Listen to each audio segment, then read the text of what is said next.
Gracias, señor presidente. En la misma ciudad de la Noche de los Lápices, hace 40 años, un 10 de septiembre, era secuestrado, torturado y asesinado un militante y dirigente radical, Sergio el Ruso Karakachov.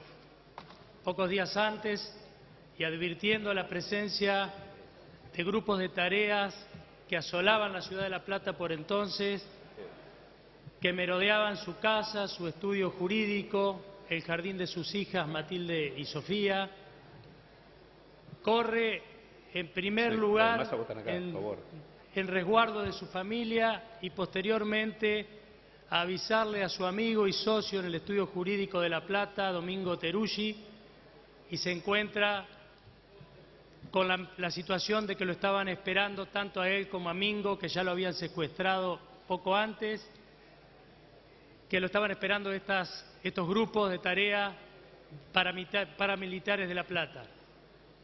2 días después, a la vera de la Ruta 36, en el camino que va desde La Plata a Magdalena, aparecen los 2 cuerpos fusilados, tanto de Mingo como del Ruso.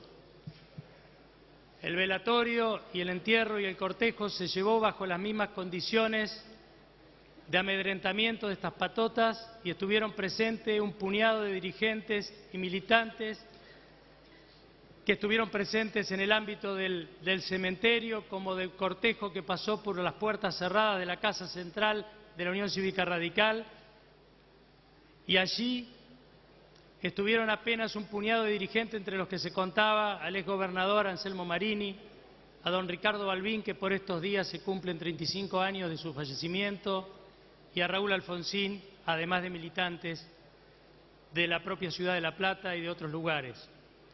Hasta allí los hechos. Me quiero referir un poco a la semblanza, al legado, a Sergio vivo.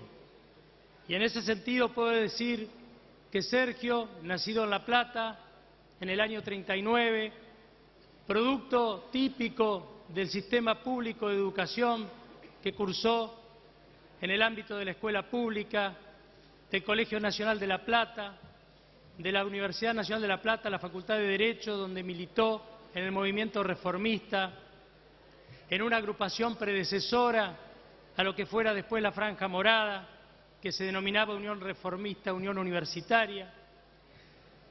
El Ruso forjó sus primeras armas como militante político de la democracia.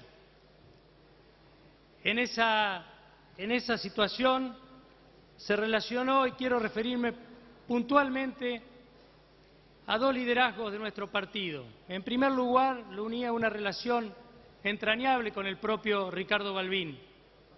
De hecho, compartía los estudios con su hijo, pero era absolutamente intransigente en las visiones que tenían sobre el partido tanto unos como otros. Imagino yo lo que podría ser una discusión entre ambos.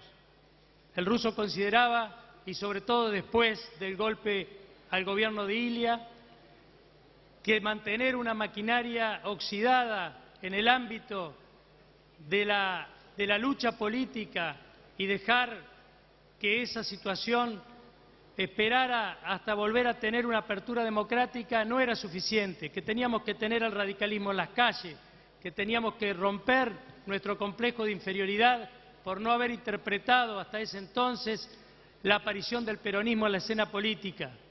El Ruso creía que había que luchar por la unidad nacional en forma efectiva.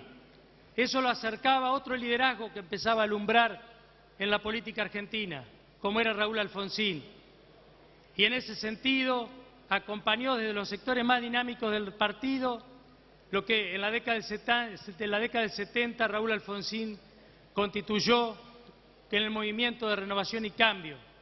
Una pena que el Ruso luego, por los hechos de la historia y por su muerte, no pudiera haber consumado gran parte de sus sueños en la llegada de Raúl Alfonsín y en el radicalismo en las calles, como él quería, en el año 83, con la reapertura de la democracia.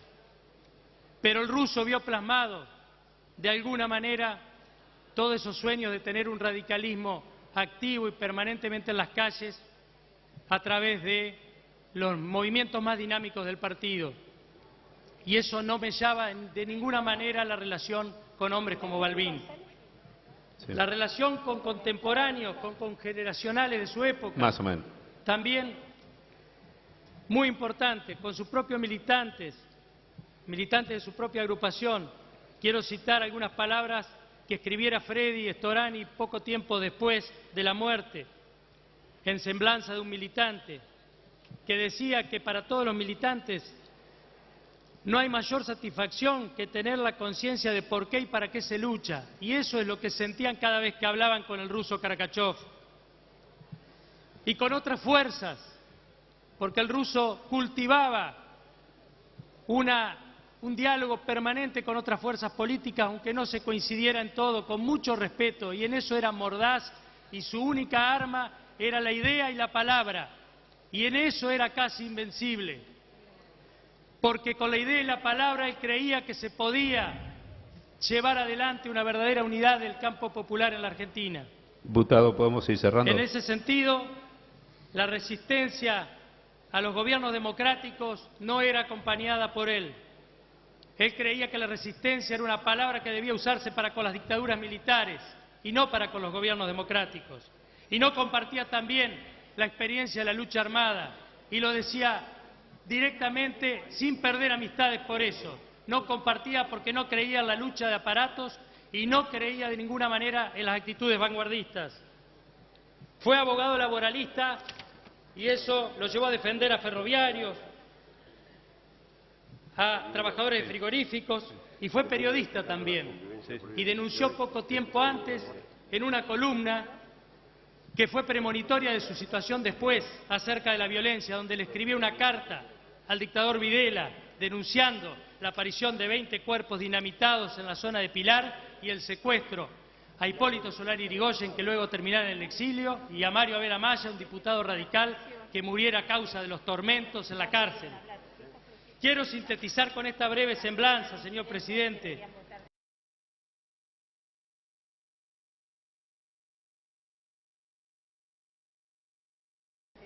que de alguna manera el ruso Karakachov fue eso, fue un militante, y con sus propias palabras termino.